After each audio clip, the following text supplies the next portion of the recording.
The Nigerian House of Representatives Speaker Tajuddin Abbas has urged increased funding for Nigerian universities from the government and private sector alongside higher tuition fees.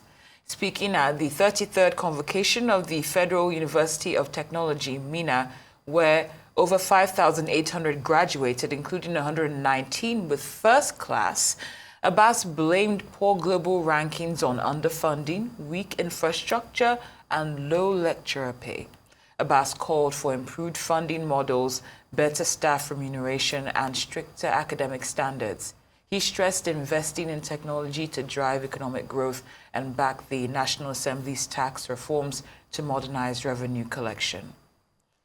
Well, for a conversation on the call by the House of Representatives Speaker for the hike in tuition fees in university and how to effectively fund the university system without pricing education out of the reach of the less privileged, we're now joined by Dayo, Sobowale, a Rise News analyst. Good afternoon, Mr. Sobowale. Many thanks for joining us. Good afternoon. It's a pleasure to be here as usual. One of the topics that you have a lot of passion for, free education, but that's not the case. What alternatives to fee hikes can universities explore for sustainable funding? Hiking of fees is not on. Yeah. I'm surprised you said that. It's a dawn in its own right, and the Speaker of the House of Representatives, I think, is speaking because of the audience is addressing, which is a convocation of the Federal University of Technology, MENA. But he knows better. A politician should not go to a public forum and ask that tuition fees should be increased in Nigeria. Given the state we are in now, and given the state of our economy, I think we were talking about communication fees also for phones and so on. And we spoke on it, and I said people should go and review their cost processes to find way of cutting costs and not putting the onus of the suffering on the ultimate consumers. This is doing the same thing, but this is done. He's a don. He came from the university. He was a lecturer. He has a PhD, business administration. And you see, this speaker is in the news. I think 2nd or 3rd or 2nd February. That is sponsoring some people, you get me, for leather science technology at Zaria local government area. Hundreds of them. He's the director of the institute that made the announcement. So he knows how to go about it. You cannot say Nigerian universities should not look forward to government for funding, and instead to look up to alumni and some other sources. Well, he was speaking at the Institute of Technology. You see, we set up our Institute of Technologies. I think maybe other military regime, I cannot remember. Federal Universities of Technology, Akure, Mina, and Owerri. So it's not as if past leadership, have not known the benefit of having technology. There is a state that does not have an Institute of Technology. So I disagree on this logic that the tuition fees that is low, that is making our ranking globally amongst universities to be that low. That is not correct. If you rank universities, you rank them on quality of teaching, quality of research, quality of papers, and the way they provide facilities, infrastructure, teaching facilities for people. And viable universities use their technology faculties to create jobs, to do innovations and make new products that they can sell. And especially now that you are in artificial intelligence. I don't want to mention any foreign example. But we have enough universities of technology to see us through without somebody who is a speaker who forgot his politician cap and speaking like a don. It is not on. Absolutely. Now, over the weekend, one of the conversations related to education that was picking up momentum was the milestones achieved by NELFund. And, you know, there were numbers being thrown around. But this morning, NELFund has come out to say that they've spent about 20 billion naira on tuition for almost 200,000 students and an additional 13 billion naira on stipends for students who are in the various universities. Now, if that 33 billion, you know, yes, NELFund exists and it's there, but do you think that it might be of better use if it goes directly to the institutions and to overhauling our institutions and to subsidizing education on a broader scale than individual loans to students, just 200,000 of them? That is part of NEFON's obligations and responsibilities.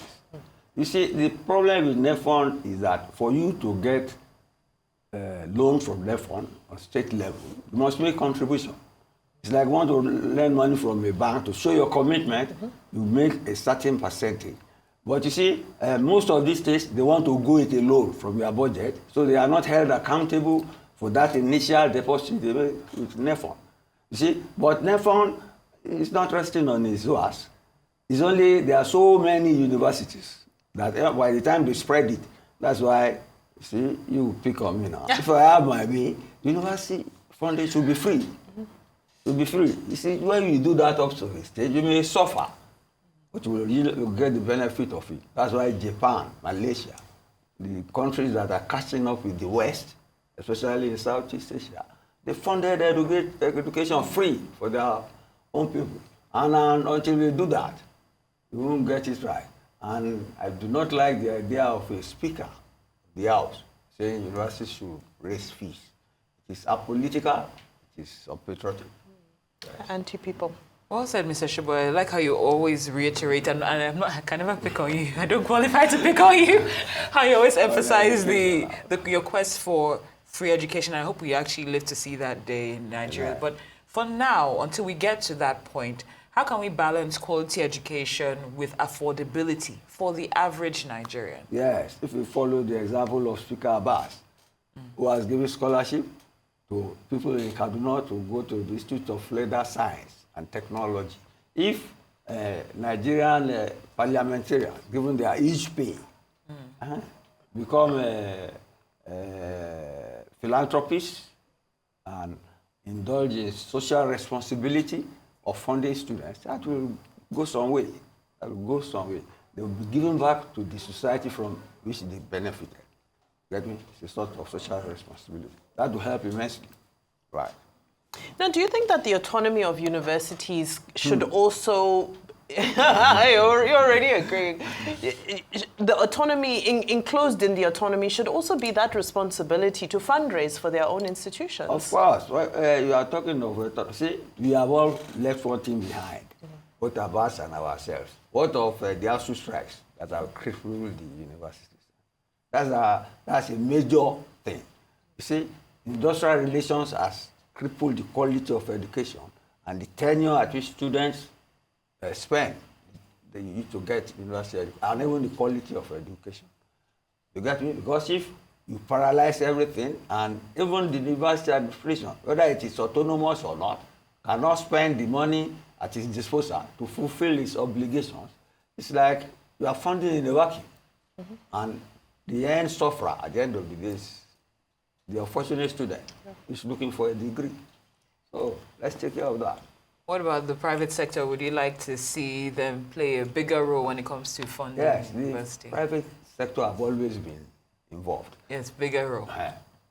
Well, funding depends on economic circumstances. They have set up many shares, like these universities of technology. I was in the bank when many of the chairs in the various faculties were funded by the banks, UBA, Union Bank, First, then. Get me? And the oil companies are there. You get me? It is part of their social responsibility. You see, I think at a stage, a certain percentage of your public relations or advertising, a certain percentage of your revenue must be spent on social responsibility issues like this, funding education. I wish they could make it higher. You know, they pay education tax. Which is about 2% or so. I wish they could make it higher for some industries that are thriving. You get me? You know, some industries prosper at various seasons. Special profit tax, they do it overseas. You are blossoming at the expense of every other person. You pay higher tax for that period. You get me? We can do something like that. And I'm not too sure we are not doing it. But you see, we have so many things in the pipeline. Yeah. So many things in the pipeline. The results may not be obvious. And you are always in a hurry. Well, the students who want to graduate and get into the workforce are also in a hurry. But some might argue that there's an intrinsic cultural issue with the university system. For example, you spoke about ASU and some of the things that it has created, some of the scandals that we hear about within the university system and so forth. So some might argue that even if you increase tuitions, give them all the funding they need, perfect all conditions, there's still a cultural issue amongst some of those who corruption. run. We're talking of corruption. So let's call corruption, both material in terms of management and ethically. Exactly. In terms of intellectual production. But you see, that even has been compounded further. You know, those who conduct elections nowadays are university vice chancellors. Yeah, that's it. That's a distraction. That is a distraction. And it kills the time they have for their normal core duty of running universities.